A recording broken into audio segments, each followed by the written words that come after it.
Dearest reader, life is full of impractical joys, if it is well lived.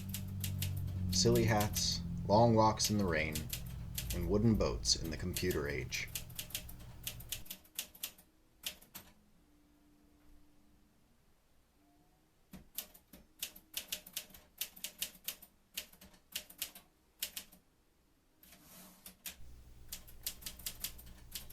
I have a story for you, and it's a simple enough one.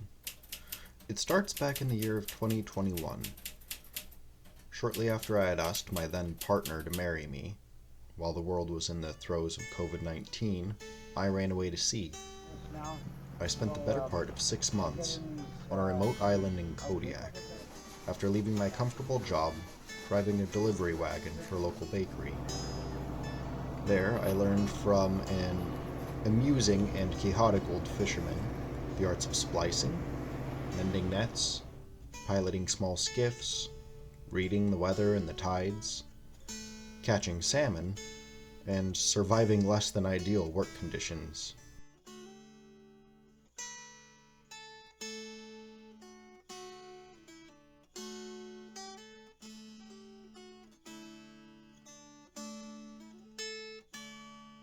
While preserving some sense of camaraderie amongst my crewmates that I have found nowhere else since.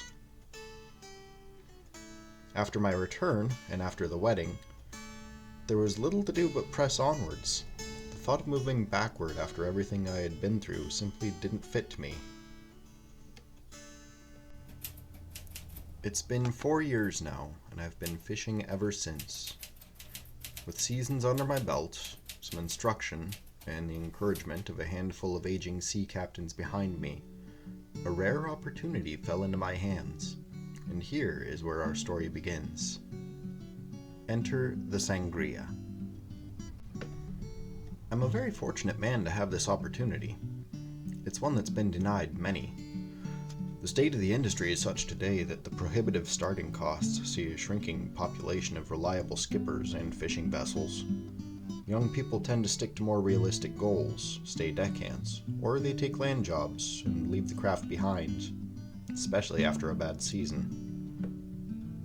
I have little to recommend me but a few years of teaching under the old crowd, some determination, basic merit, and a lot of very good friends. Our longtime friend and fellow history enthusiast, Scott, is now our business partner and shipmate. I'll be skippering her with the opportunity to purchase full ownership down the road.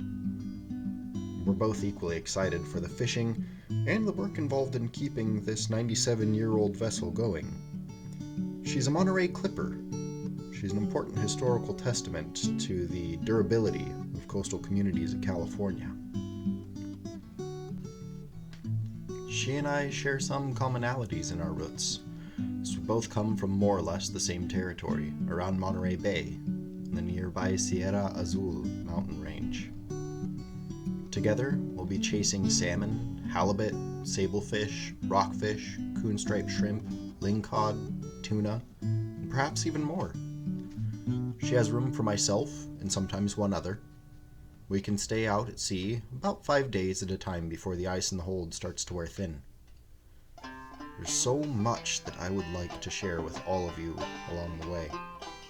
And I want to do all of this in a good and sustainable way. I really do believe that these traditional small craft, just like this one, might be the key to that future. I have a camera from a yard sale, a cheap microphone, and an arsenal of folk tunes to guide you through the whole process. Summer approaches. Spring is fleeting, and there's as much to do as ever. Salmon season in Oregon should begin next month, and I still have some repairs to finish and improvements to make. The forecastle needs a new roof, the search for a new anchor winch, or at least pressure relief valve, continues. I'm almost done manufacturing new bulwarks to go longline fishing, which will be important for sablefish and halibut this summer. I've enjoyed hand-shaping the oak for the standers. I've just acquired the permit and I'll soon be bound for Oregon. I've passed my Coast Guard safety inspection. And the list grows shorter each day, and I'm eager to spend more time across the bar than in my wee dark workshop. There's much to do, but I'm determined to make a good go of it. Welcome aboard, and I'll see you on down the way. Welcome aboard. This is the FV Sangria. She is a bit of a project zone at the moment.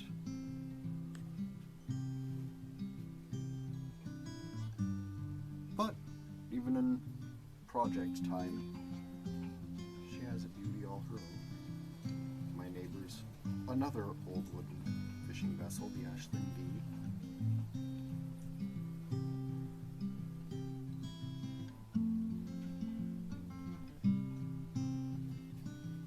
Here's my living quarters for the summer when I'm away salmon fishing. I have a little storage area up here in the forecastle. And way back in there is where I get to sleep. Although my feet or head should stick out all the way to here.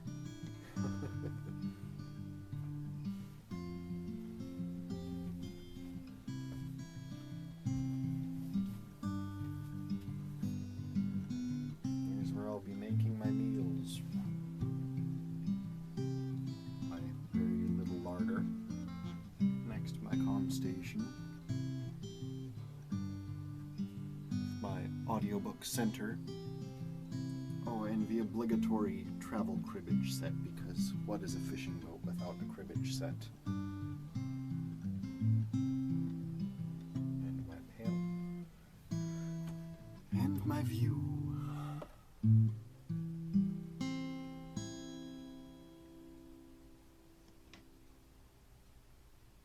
There it is.